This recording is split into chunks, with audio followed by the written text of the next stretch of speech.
Well, hello, good morning, everyone. So my name is Eddie Fidler. I'm an analyst here at ARC. I work in the Smart Cities practice covering transportation topics. And our topic today is smart parking systems. Before we get started, though, just a few housekeeping items. Well, so first, this session is being recorded, and we have 4 excellent speakers, so please do silence your phones if you don't mind. And second, while you're on your phone, remember we do have a forum app. And so I do ask that after the session is done, you go ahead and rate it 1 to 5. I'm not going to say what number to choose. And lastly, just as questions pop into your head during our speeches, just jot them down and save them for the end, because we're going to open this up to a panel discussion when we're all done. If there's a burning question, just a point of clarification, feel free to ask it. But for the most part, please do save it. Okay, great. So just to start off, a little background on the Smart Cities team here at ARC. So it's a relatively new effort led by Jim Frazier there in the back, who spoke earlier. And we cover everything from transport to rail, energy, cybersecurity, you name it. But now to the topic at hand. So parking in cities is a real pain. And I live in the city of Boston. I know some of you are from there, and I'm sure some of you have visited. And we have the distinction of, being rated as some of the worst traffic and congestion and parking situation in the country. So this photo you see here, I can relate to it really well. Sometimes that's all you can do. So basically, if I'm trying to get to a part of the city that isn't, well served by buses and trains, I think twice about it. I think 3 times about it. I might not go. Because if you're trying to drive somewhere like that, either you're paying $40 for a parking garage, or you're fruitlessly looking for street parking. That's going to mean circling around the block. You're driving like this.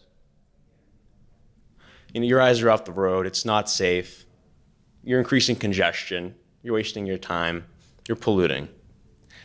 And if you're a business in an area like that, you're losing out on a lot of customers because people just cannot get to you and they associate you with an absolute nightmare. And from the municipality's perspective, there's a statistic out there that the majority of violations actually go uncited. So people are overstaying in their parking spots, they're blocking fire hydrants, handicap zones, the safety violations, a lot of hazards like that. So the way things are being done now is not working for everyone.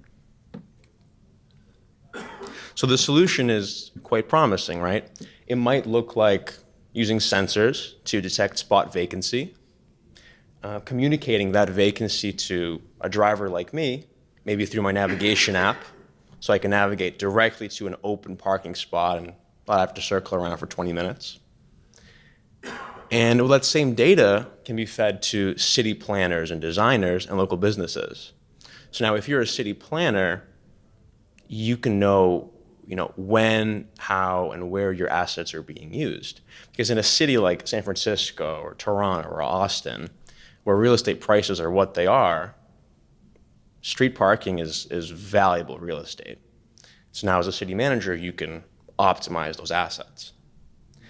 And from the perspective of enforcement, especially when you compare it to a meter maid driving around looking at individual vehicles, this kind of system would allow automatic ticketing and payment, so lower your enforcement costs, increase compliance and efficiency, and you'd be able as a driver to pay by the minute digitally, instantly, instead of with quarters or for 15-minute time periods or 30 minutes and what have you. So this is definitely a far superior option. So long story short, ARC is highly interested in this area. We're commencing a research study shortly. And, we'd love your feedback and stay tuned for it.